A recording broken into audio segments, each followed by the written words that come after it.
This interview features Jean Chrétien, a former Canadian Prime Minister, reflecting on his more than 90 years of life and career. He discusses his upbringing, his path to becoming Prime Minister, the importance of hard work and perseverance, his long marriage, and his approach to leadership and decision-making. Chrétien emphasizes the value of authenticity, remaining calm under pressure, and doing one's best regardless of the outcome. Jean Chrétien shares insights from his decades-long career in Canadian politics, including his record of never losing an election and serving 3 majority governments. He highlights the crucial role his wife played in his success, and speaks movingly about their 63-year marriage, emphasizing respect and mutual support as key components of a strong relationship. Chrétien stresses the importance of remaining calm under pressure, careful decision-making, and prioritizing doing what's right, even if it's unpopular. He advises against trying to be someone you're not, and emphasizes the importance of being genuine in interactions with others, even adversaries. The interview culminates with advice for younger generations focusing on hard work, perseverance, and accepting that life's path is often unpredictable. You're almost 91. What is the truth about life that you wish more people understood? I show more than 1 million hands in my life. Sometimes you make mistakes, but experience tell you to be guarded against that type of people. Don't try to be somebody you're not. What did you do differently? That led you to become the Prime Minister a few weeks ago. I had the honor of interviewing the former Prime Minister of Canada, 90-year-old Jean C.R. He never lost an election and was famous for standing up to his allies, making his own big decisions, and being liked by everyone. There is no mistaking that Mr. Cran's story is one of perseverance, and the lessons he shares with us today will 100% make you a better person. So, without further ado, let's get into it. How old are you? I am 90 years old, and in a month I will be 91. What does it feel like to be 90 years old and almost 91? You know, you have to take one day at a time. I feel normal. I get up in the morning, come to work and enjoy life, and I don't think about my age. I just mentioned that when I was to impress people, they are a bit surprised that I still come to earn my living at my age. If you're looking back on life, what are things you have done to get to this point and feel the way you feel in my family? We tend to get quite whole. My dad died, was almost 993, and I have a sister went to 100, a brother 99, another brother 95. So you know it's normal in my family to be that age. We were 9 living kids, and the one who died the youngest, he was 81. You're born in 1934, right? A lot of people know you as the Prime Minister, former Prime Minister of Canada. But what do we need to know about how you grew up in order to understand the person that you are today? My father was a blue-collar in a paper mills, and he was a machinist coming from the royal part of Quebec, and became a lawyer, and I was elected to Parliament at 29, and I could not speak real English when I arrived on the Hill, took my job seriously. I was lucky, and I was lucky when the luck came. I was on the Hill more than 40 years. I was in 1880, a cabinet for 30 years, of which 10 as Prime Minister, and I was on top of it. The leader of the opposition. Was it always a dream of yours when you were younger to be the Prime Minister, or did that come eventually? No, I became interested in politics because of my dad, and he dreamed to have one of his kid to be a politician.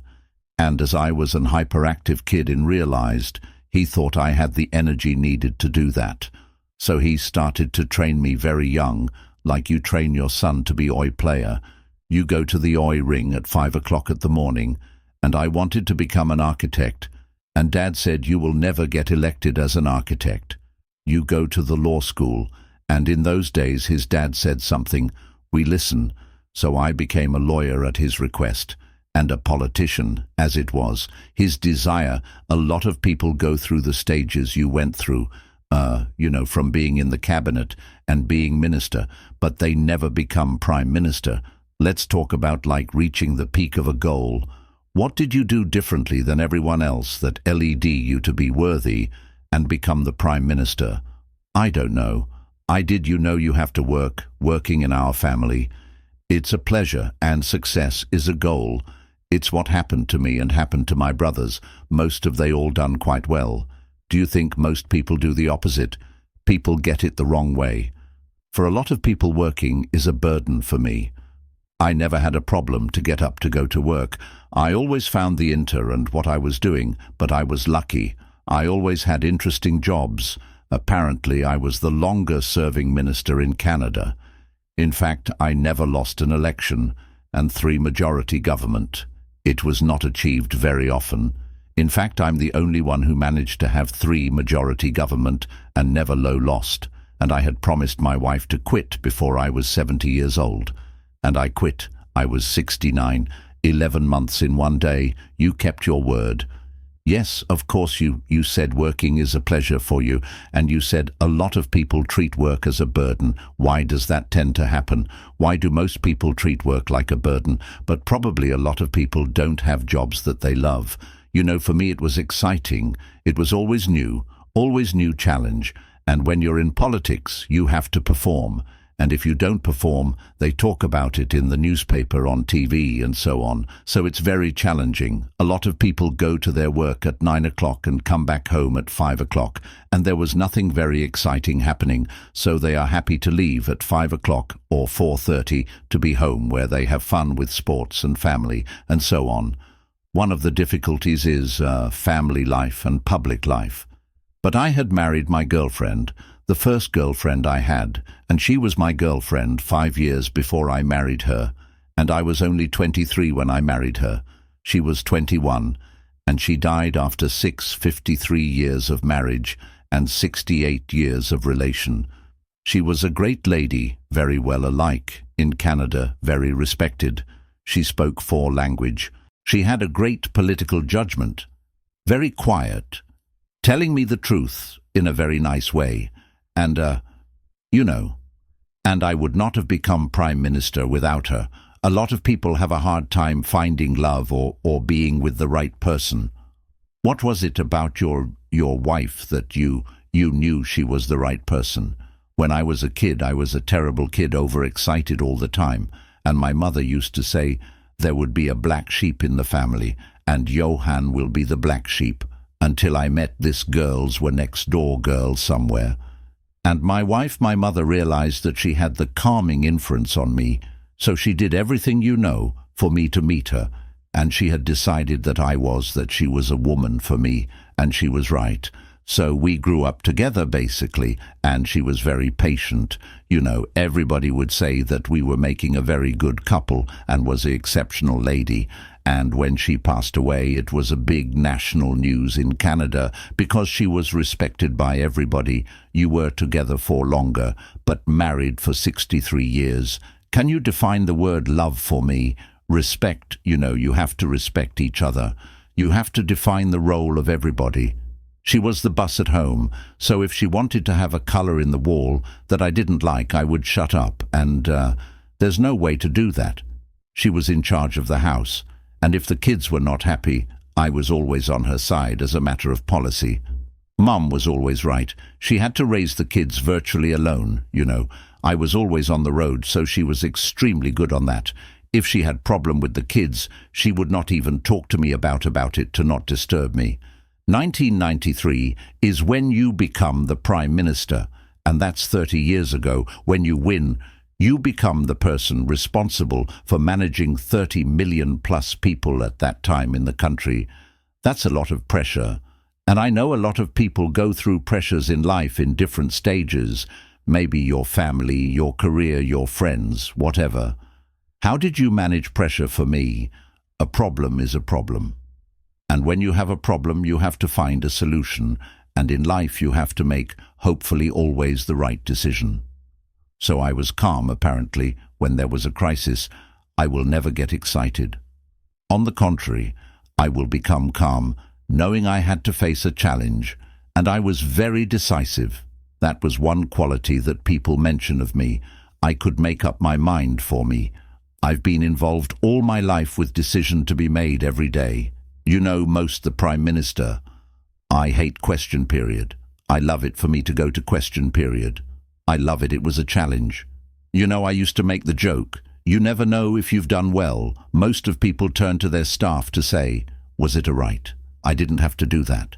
You know what I would do? When I would get up, I would just do that. If it was dry, I had done well, and if it was wet, it's because I had problems. So if I'm faced with a big decision in life, whether that's my job, my career, care, my family, what would be your advice for me to be able to handle that appropriately? Stay calm, stay calm. Don't make a move on the spur of the moment. For me, I never make decision in front of a meeting of people, because if you have 10 guys around the table, some are very eloquent, that doesn't mean that they are right.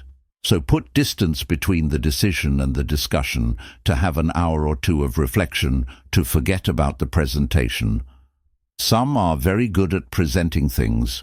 Some are shy, not very articulate, and they might be the one who are right. I was known not to make a decision after a discussion. If you were someone in a situation like this, and you want to be able to do things like this, this, and this, I highly recommend you grab a copy of our goal-setting journal, our guided journal, that helps you live a more fulfilling life based on a 3-step strategy we develop after over 1,000 interviews with older people and high achievers like Prime Minister Kran. This journal has helped thousands of people in our community figure out their ideal life, turn it into achievable, specific and measurable goals, and then track those goals and create a discipline structure to make progress over 6 months until their dreams become their reality. Click the link below to learn more, get exclusive bonuses, and start upgrading your life this year. What is one thing that when you were younger, you put a lot of importance on, and as you got older, you realized wasn't actually that important? Oh, spend a lot of time on sports, for example. Sometime I tended to do a little bit too much, and that not on studying type of thing. But it is life. You have your own personality. You can be natural, be yourself all the time. Don't try to be somebody you're not. Did you ever put importance on what other people thought of you? Might not. Oh, I had some people who didn't like me. For sure, you have to be comfortable with your this. Yeah, you know, the people don't like you. There's nothing you can do, they don't like you. But I was not provocative. Too much. I was doing public life like playing hockey. If I'm on the ice, don't go in the corner. You head down, you go to the board. But after the game was over, I could have a beer with the PO opponent guys, and in fact in politics, the opposition, the other side, are your adversary. Your enemies are the guys behind you who want to replace you. You have to live with both. So you tend to be more comfortable sometimes with the people across the aisle that are just part of the game, you know, and they were opposed to you, they were not voting for you, that was their job in their life, but they were nice guy anyway. You've come across so many different people who want something from you, and they might be authentic. They might be beezing you. How do you judge whether somebody is worth giving your time and energy to? What makes a good person in that regard? When you've been in public life, like me, Aish, more than 1 million hands in my life, if somebody is Ling, you realize those who are authentic, you realize too. And it is observing people of all sort of personalities that you navigate, and sometimes you make mistakes, but experience tell you to be guarded against that type or the other type of people. So people who are very flattering, usually just not too much, you know, come on, I know, no, don't insist it. You know, yeah, you know when it's flattery, and you know it's pleasant once in a while, but not all the time. So you were known to make the Queen laugh a lot, and the Queen liked you a lot. You've been very good at getting people to like you, and I'm sure genuinely, of course, what would be your secrets or advice for someone who to present themselves in society and be accepted. Don't try to be somebody else. Try to be yourself. Be natural. You have to have good manners. Watch the way you're dressed too. I still to the day I never come to the office without a tie. I'm not comfortable loving shoes like you when I go in public and but no. I don't say you're wrong. I say I'm comfortable with that. And I try. Don't try to transform myself to be like the gang. And you think most people so tend to take me as I am. Yeah, you like it, fine. If you don't like it, there's nothing I can do about it. What's your thought process to make a decision? Or not be afraid of what others think. When you're comfortable with a decision, you make it. When I became Prime Minister, we were in a real fiscal mess. The big financial newspaper one had written that Canada was a candidate for the third world status.